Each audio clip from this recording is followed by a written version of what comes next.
2021년 1회 전기기기 들어갑니다. 자, 41번부터 가봅니다. 3300에 220V 1차, 2차 전압 있죠? 단상 변압기 세대를 델타 Y 결선을 하고 2차에 선간에 15kW의 단상 전열기를 접속해서 사용하고 있다. 결선을 델타 Y에서요, 델타로 변경하는 경우 이 전열기의 소비 전력은 몇 킬로와트가 되겠는가? 지금 여기 소비 전력이 15kW 되었을 때 어떻게 소비 전력이 바뀌는가 그랬는데요. 이 소비 전력은 사실상 저항과 관련이 있죠. 저항. 그래서 소비 전력은 우리 R분의 V제곱 이렇게 얘기할 수 있어서 지금 전열기를 접속한 상태에서 얘는 변화가 없죠. 저항은 변화가 없기 때문에 전압이 어떻게 바뀌는가에 따라서 즉 전압의 제곱에 비례한다. 이걸 이용해 주면 되는 거죠. 그래서 이거 우리 공부했었죠. 델타 Y 결선 같은 경우는 승합입니까? 얘가 강합입니까? 델타 Y 결선은 일반적으로 승합이죠. 동일한 1대1 상황에서도 1대1 결선했을 때도 얘는 어떻게 외우자고 그랬습니까? 승합. 승합 이렇게 외우자고 그랬죠. 승합. 그래서 얘는 루트 3배 승합이 되는 거고요. 델타 결선은 뭐 그대로 1대1인 경우에는 뭐 1배. 즉 승합이 아닌 그런 상황이 되는 거죠. 그러니까 델타 Y로 결선했다가 델타로 결선했다는 것은 상대적으로는 루트 3배 되었던 것이 1배가 되니까 결국 여기에서의 전압을 만약에 V라고 한다면 여기에서의 전압은 그럼 루트 3분의 V가 될 것이다. 그 얘기죠. 그래서 이 소비 전력 자체가 전압의 제곱에 비례한다고 했기 때문에 그렇죠? 소비 전력 자체 전압의 첫 번째의 소비 전력을 우리가 여기에서 얘를 P1이라고 하고요. 여기를 P2라고 한다면 뭐 이렇게 쓰기로 했죠. 비례한다는 것은 저 P2분의 P1 그러면 여기는 사실상 V2분의 V1의 제곱에 비례하면 이렇게 되고요. 지금 V1을 V로 잡았기 때문에 여기 V고요. 여기 V2는 이제 루트 3분의 1V로 잡았으니까 이것을 이렇게 제곱을 하면 약분하고 올라가서 여기가 결국 루트 3의 제곱이니까 3이 됐죠. 그래서 여기 P2는 그럼 어떻게 됩니까? 얘네 둘이 자리 바꾸면 되죠. 그래서 3분의 지금 얘가 P1이 되는 거죠. 근데 P1이 현재 15kW라고 했으니까 이것을 3으로 나눠준 이제 5kW가 답이 되는 거죠. 답은 1번이 됩니다. 이것도 뭐 요거의 숫자만 바꿔서 거의 형태가 그대로 나오는 꼴이죠. 기출 문제고요. 1번이 답이 됩니다. 42번 히스테리시스 전동기에 대한 설명으로 틀린 것은 그랬는데요. 뭐 시험에 자주 나오는 편이 아니고요. 이건 거의 뭐 이대로 나오니까 이것도 역시 여러분들 문제를 통해서 하나 답을 익혀간다 이렇게 생각을 해주셔야 됩니다. 이것까지 디테일하게 우리가 다룰 수는 없고요. 여기 보시면 틀린 것을 물었는데요.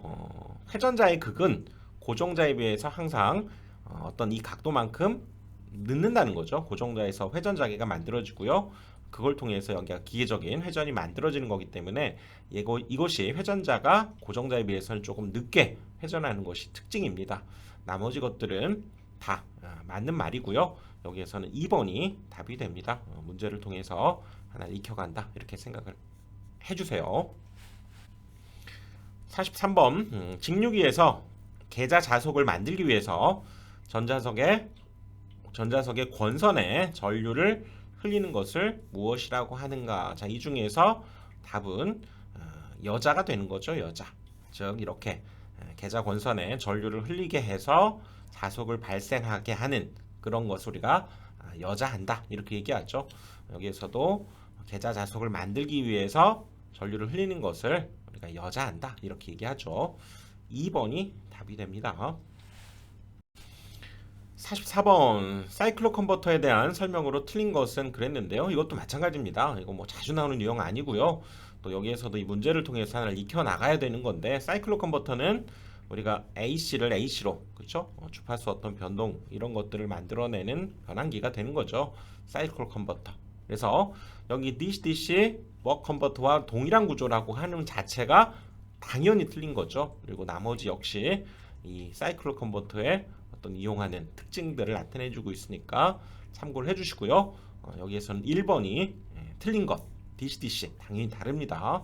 1번이 답이죠. 45번 1차 전압이 3300V고 1차 측 무부하 전류가 0.15A, 철선이 300W인 단상 변압기의 자화 전류는 약 몇 암페어나 그랬네요. 그래서 무부하 전류 등장하는 변압기 요거 생각이 나야죠. 우리 무부하 전류 이렇게 흐를 때는 1차 측에서 이런 철선 전류와 자화 전류가 나뉘어서 이렇게 흐르게 되는 거죠. 그 합이 바로 무부하 전류 이렇게 얘기할 수 있는데요. 이건 벡터적으로 우리가 합한다고 그랬죠. 그래서 요거의 크기는 요 둘의 벡터적인 합이기 때문에 크기만을 나타내면 루트 피타고라스성이 쓰면 되죠. i의 제곱 플러스 i파이의 제곱, 철선 전류와 자화 전류의 제곱 이런 꼴로 만들어지는 거죠. 그래서 보시면 1차 측 무부하 전류 얘 알려줬죠. 얘 알려줬고요. 그 다음에 철선을 알려줬네요. 철선 전류를 알려준 게 아니라. 그리고 자화 전류가 얼마냐 그랬기 때문에 얘를 이제 구하는 게 목적이죠. 그렇다면 얘는 알려줬고 얘만 알면 되는데, 그쵸?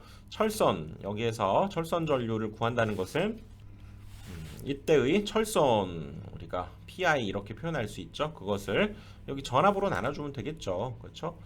전력을 전압으로 나눠준 것이 얘가 전류가 되니까 이것으로부터 우리가 구하려고 하는 지금 i파이죠. i파이는 어떻게 됩니까? 양변 제곱을 해서 여기 빼줘서 루트 씌워주면 되니까 거꾸로 이렇게 되는 거죠. 얘는 i0의 제곱에서 그쵸, 얘 넘어가면 마이너스 ii의 제곱 이렇게 되기 때문에 여기 그대로 넣어주면 되겠네요. 자, i0는 지금 1.05A라고 했고요. 0.15A죠. 0.15A 마이너스 여기 ii는 요거에 의해서 지금 전압이 3300에 300W니까요. 330W 분자에 써주고 분모는 3300V 이렇게 해서 요거에 제곱을 해주면 되죠. 그러면 i파이가 나오죠. 이거 계산기로 두드려 보니까 0.1118 뭐 이렇게 이 정도가 나오니까 이거에 가장 가까운 답이 여기 1번이 되는 거죠. 1번.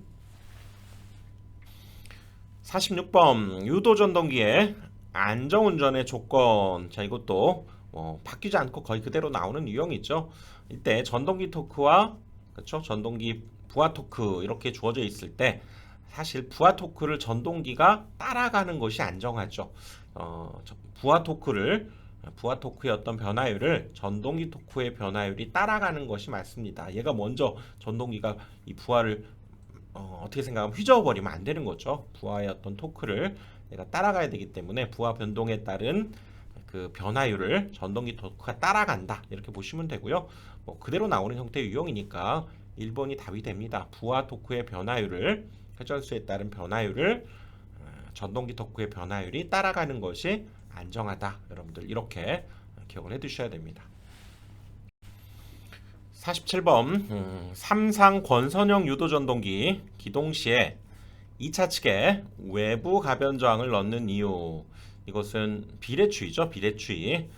이렇게 생긴 곳에서 우리 슬립링 브러쉬를 통해서 외부에 이렇게 저항을 삽입을 하게 되면 원래 있던 저항과 슬립과의 비율이 삽입된 저항과의 합, 그렇죠? R2, R과 이 합과 즉 전체 저항과 변화된 이 최대 토크 슬립의 비율이 서로 같다. 이것이 비례추이를 나타내는 기본식이 되는 거죠. 그래서 이렇게 저항을 삽입하는 순간 그렇죠? 이렇게 달라진다는 거죠.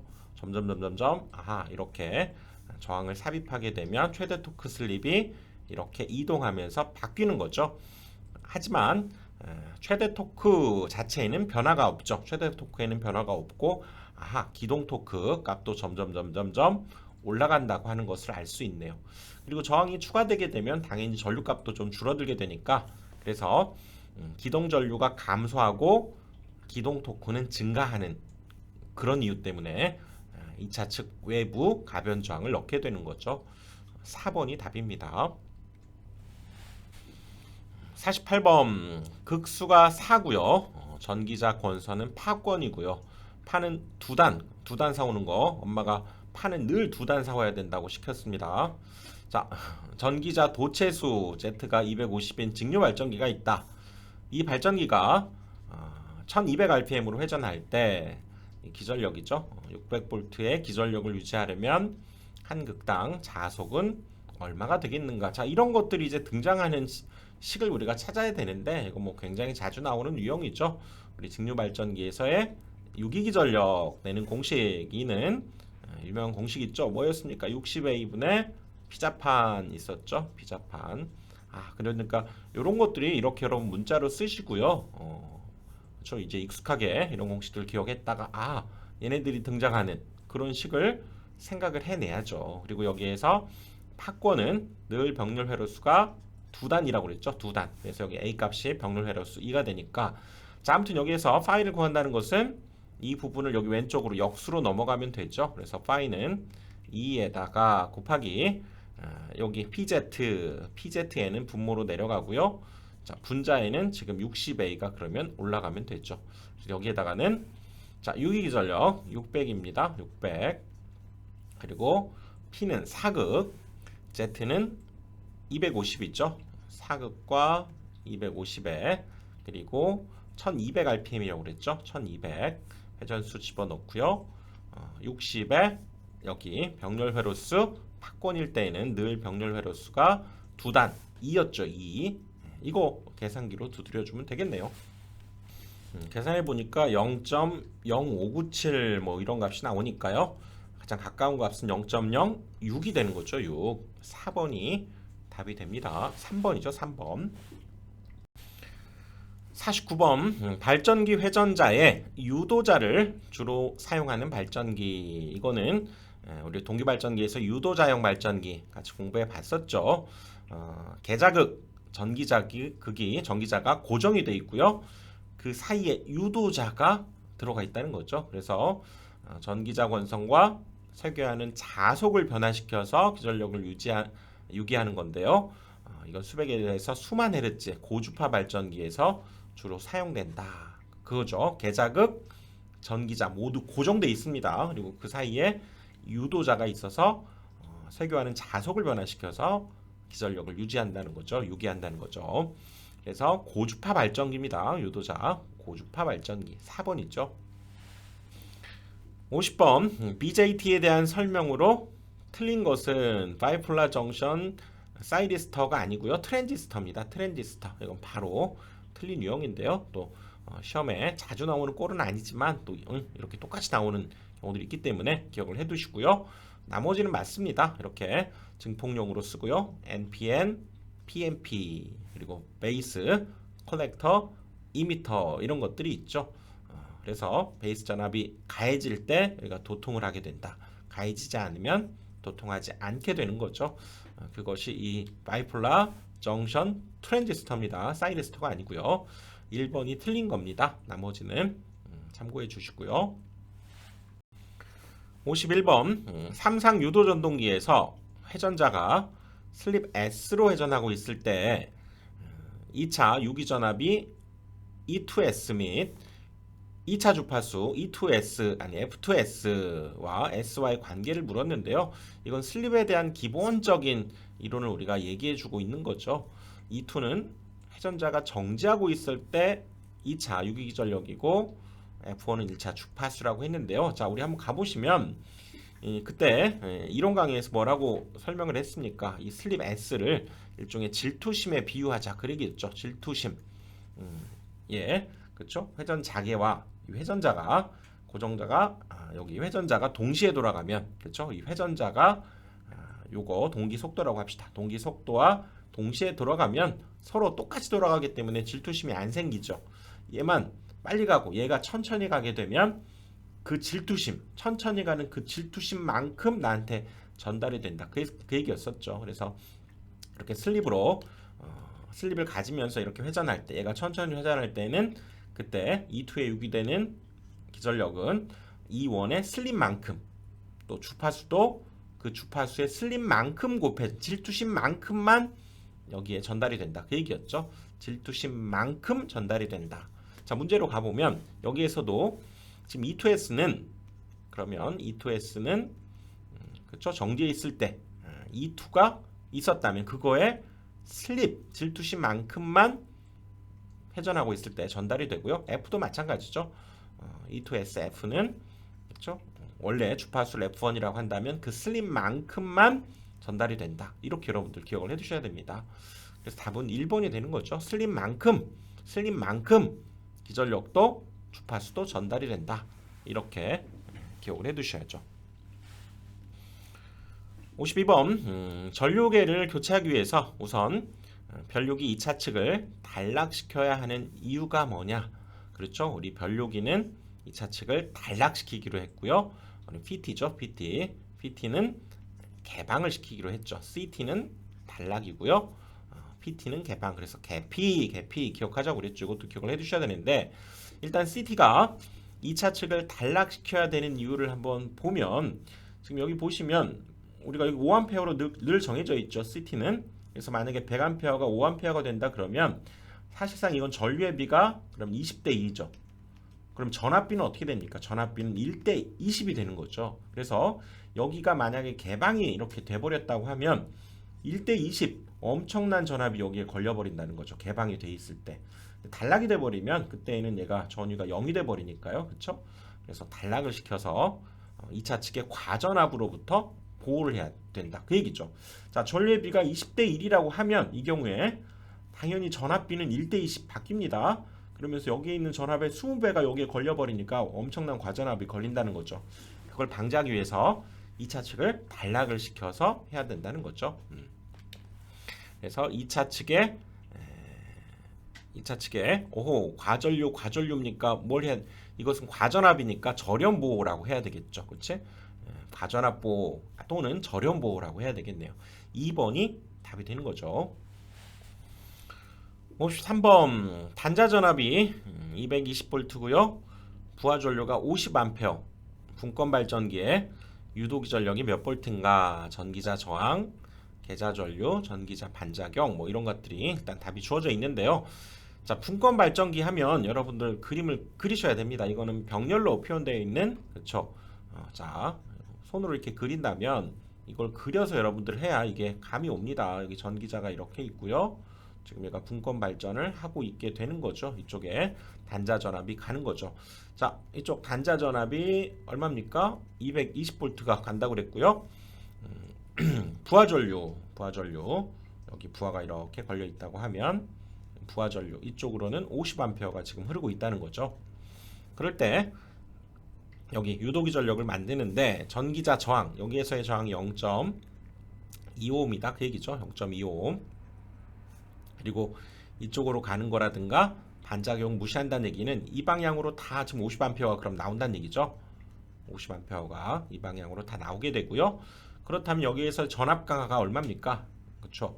이 전기자 내부 저항에 의해서의 전압 강화는 50 곱하기 0.2가 되는 거죠. 그리고 여기에 단자 전압 220V가 더해진 이것이 바로 여기 전기자에서 만들어지는 전체 유기기 전력이 되는 거죠. 자, 전체 유기기 전력이 만들어지니까 여기 전기자에서의 저항의 전압 강화와 여기 단자 전압과의 합으로 전체 유기기 전력이 구성이 돼야 되겠죠. 자, 이 곱하면 얘는 10이네요. 10 곱하기 220이 되니까 230V 4번이 답이 되는 거죠. 자, 이렇게 분권 발전기 문제 이렇게 나오게 되면 여러분들 그림을 이렇게 그려주셔야 뭐가 보입니다. 그리지 않고 그냥 요거 생각하는 거 상당히 어렵죠. 자, 그리는 연습 꼭 해주시고요. 54번 기전력 한 상이 E0고요. 동기 임피던스 한 상이 ZS인 두 대의 3상 동기 발전기를 무부하 병렬로 운전시킬 때 각 발전기의 기전력 사이에 이런 델타 S의 위상차가 있으면 한쪽 발전기에서 다른 쪽 발전기로 공급되는 한 상당의 전력. 자, 이 부분은 우리 개념에서도 살펴봤지만 실제로 이거 유도하기 굉장히 곤란하죠. 한번 해봤죠. 우리 이론에서도 동기 발전기에서 이 수수 전력 바로 유도는 한번 해봤었는데 이런 복잡한 또 사인 코사인 이 200학 공식 뭐 이런 것들을 또 우리가 이용해서 또 해야 되기 때문에 결국 이 결론을 외워야 됩니다. 사실상 수수 전력은 여기 EXS의 EA의 제곱이고 사인 델타고요. 동기 화력은 거기가 코사인 델타로 바뀐다는 거. 그래서 여기에서는 지금 다른 쪽으로 공급되는 한 상당 전력, 이걸 우리가 수수 전력이다 이렇게 얘기하고요. 수수 전력은 여기 사인 델타가 맞습니다. EZS의 E0 제곱 사인 델타, 여기 살펴봤죠. 당연히 여기 리액턴스 대신 임피던스 써도 되기 때문에 2번 아니 3번이 되는 거죠. 요거 공식을 여러분들 기억해 두셔야 됩니다.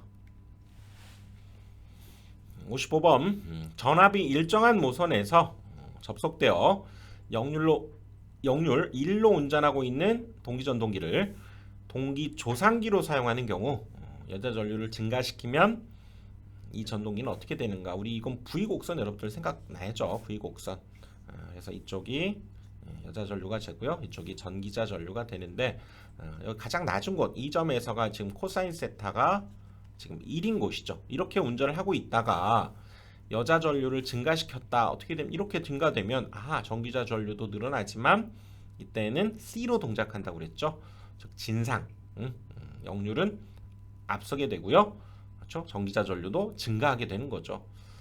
또 이 계자 전류를 그러면 이렇게 작게 해버려도 전기자 전류는 증가하지만 L로서 동작하고 즉 역률은 뒤진 역률이 되고 전기자 전류도 증가하긴 하는 거죠. 근데 여기에서는 지금 여자 전류를 증가시킨 상태니까 전기자 전류도 같이 지금 늘어납니다. 그러면서 역률은 C 진상이죠. 앞서게 되는 거죠.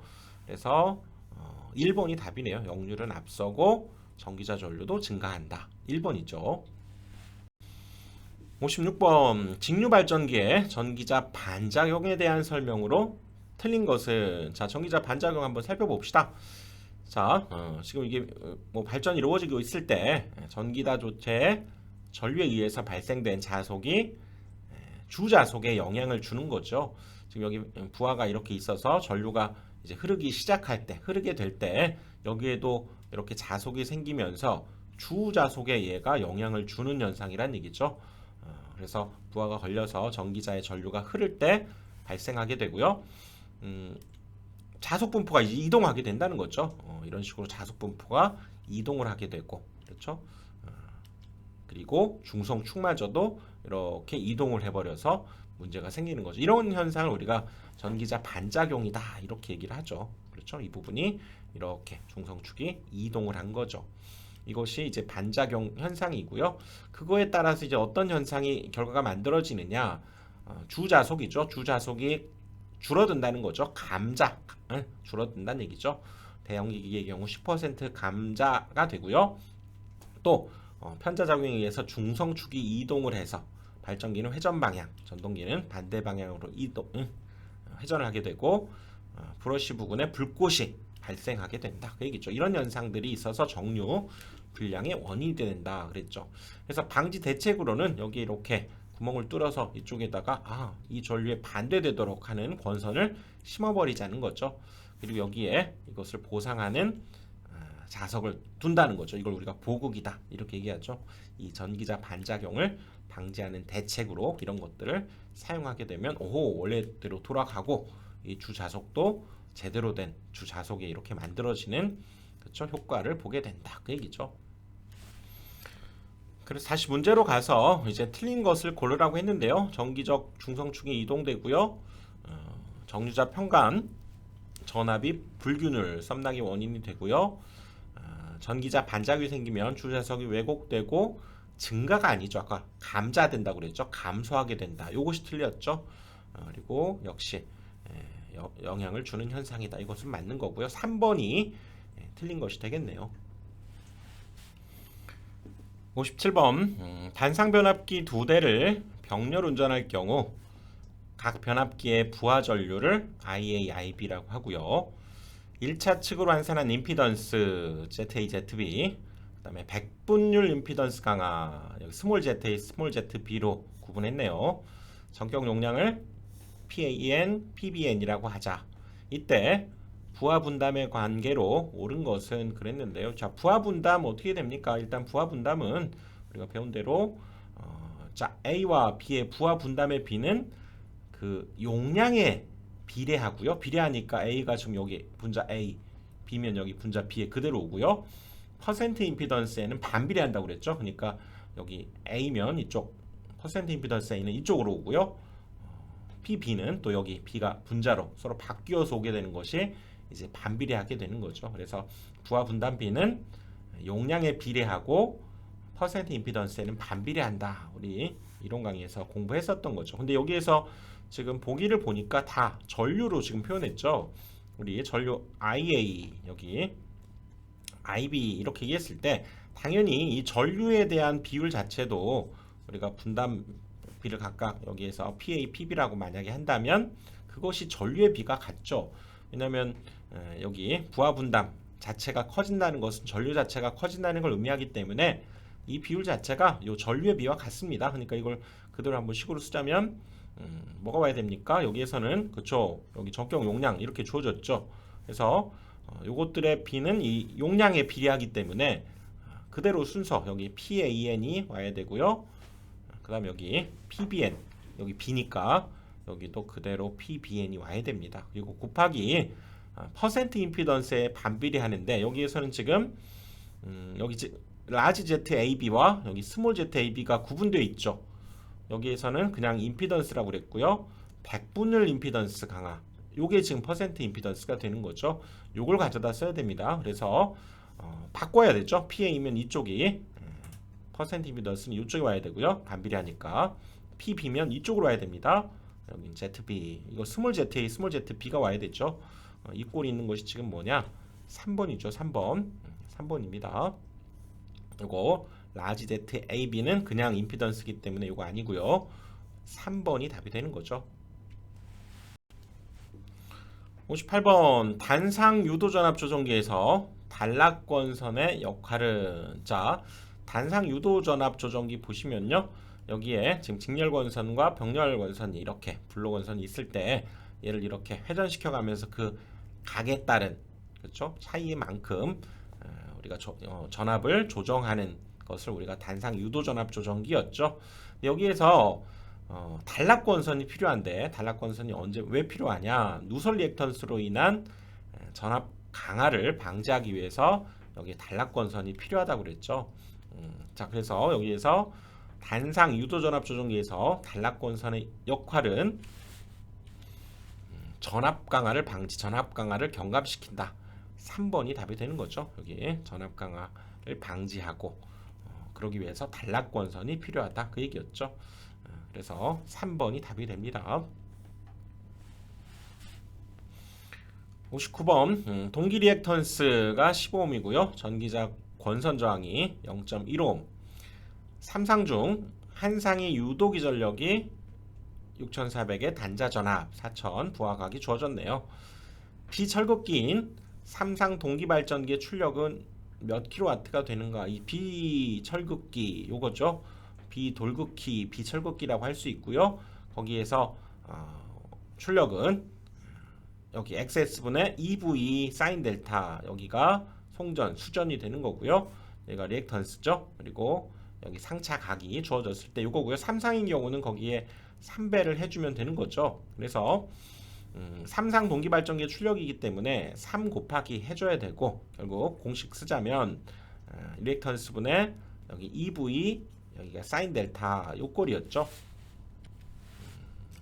그래서 여기 그대로 동기 리액턴스 15ohm이라고 알려줬으니까요. 3 곱하기 10분의 얘는 유기기전력이고요. 이게 단자 전압이죠. 여기 유도기전력 6400에 지금 여기 V가 의미하는 것이 단자 전압 4000이 되고요. 그리고 사인 30이죠. 부하각 사인 30도 이것만 계산해 주면 되는 거죠. 그러니까 이 공식 삼상 비철극기의 삼상 동기발전기의 출력 이 공식을 여러분들 기억을 해둬야죠. 자 이거 계산기로 두드려 보니까 계산기로 두드려 보니까요 이렇게 되네요. 근데 여기에서는 이제 킬로와트 단위로 물었기 때문에 공 3개 없애버리면서 여기 2번이 답이 되겠죠. 60번 60Hz 6극의 삼상 권선형 유도 전동기가 있다. 이 전동기 전격 부하 시 회전수가 1140이고요. 이 전동기를 같은 공급 전압에서 전부하 토크로 기동하기 위한 외부 저항 구하는 공식 이거 굉장히 잘 나오는 문제죠. 우리 비례 추이를 이용해서 이렇게 2차 저항을 삽입했을 때 비례추이가 뭡니까? 삽입하기 전에 여기 2차 저항을 최대 토크 슬립의 B가 삽입한 뒤에 그쵸? 합성 저항은 얘네들이 더한 거죠. 그 저항과 변화된 최대 토크 슬립 그 비율이 서로 같다라고 하는 것이 이제 비례추이의 성질이죠. 그래서 여기에서 사실상 최대 토크로 우리가 기동을 한다는 것은 여기에서 이렇게 기동을 한다 이런 그래프로 생각할 수가 있죠. 그래서 그렇죠. 이렇게 최대 토크로 기동하기 위한 외부 저항은 방금 거기에서 여기가 우리가 슬립이 1이고 이쪽이 슬립이 0이기 때문에 여기에서 기동을 한다는 것은 슬립이 1, 즉 이 값을 1로 만들어 버리고 싶다 그 얘기죠. 그걸 통해서 여기 R을 구해보면 왼쪽으로 넘어가서 결국 한번 다시 써볼까요? R은 요거 넘어가면 ST분의 R2 마이너스 R2가 되죠. 그래서 이걸 뭐 R2로 묶어내면 요거라고도 할 수 있고 그렇죠? 그것을 또는 ST분의 1 마이너스 1을 R2 이렇게도 얘기할 수 있죠. 이거 같은 식입니다. 똑같은 식이죠. 그래서 여기에서는 자, 이 부분 우리가 생각을 해야 되는 거죠. 그래서 결국 그때의 저항 이것은 우리가 슬립분의 1 마이너스 1 R2가 되는 거죠.